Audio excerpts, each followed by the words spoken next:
সময় যত গড়াচ্ছে ইরান যুক্তরাষ্ট্রের যুদ্ধের শঙ্কা আরও জোরালো হচ্ছে। এমন উত্তেজনার মধ্যেই পারস্য উপসাগরে মার্কিন যুদ্ধজাহাজের কাছে সামরিক মহড়ার ঘোষণা দিয়েছে ইরান।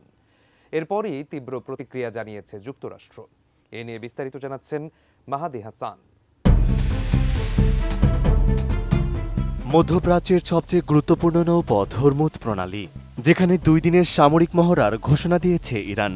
দেশটির বিপ্লবী গার্ড বাহিনীর নেতৃত্বে এই মহড়ায় সরাসরি গোলাবারুদ ব্যবহার করা হবে বলে জানিয়েছে তেহরান।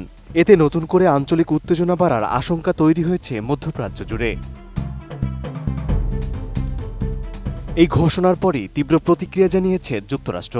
মার্কিন সেন্ট্রাল কমান্ড সেন্টকম বলছে হরমুজ প্রণালীতে কোনো ধরনের সামরিক তৎপরতা সহ্য করবে না মার্কিন বাহিনী। বিশেষ করে মার্কিন যুদ্ধজাহাজ ও বাণিজ্যিক নৌযানের নিরাপত্তায় কঠোর অবস্থান নিয়েছে যুক্তরাষ্ট্র। আমি বুঝি নির্মাণের শিল্প, সালাম স্টিল বোঝে ডিউরেবিলিটি। সালাম still, most durable still.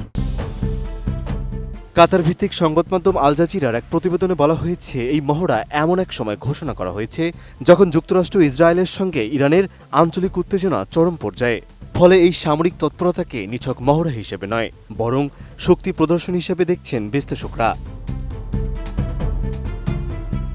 Hormuz প্রণালী মূলত পারস্য উপসাগরের একটি সরু মুখ, যা মিশেছে ওমান উপসাগরের সঙ্গে। ইরান ও ওমানের জলসীমা থাকলেও এটি আন্তর্জাতিক নৌপথ হিসেবে স্বীকৃত। এই পথ দিয়ে বিশ্বের বড় অংশের তেল ও গ্যাস পরিবহন করা হয়।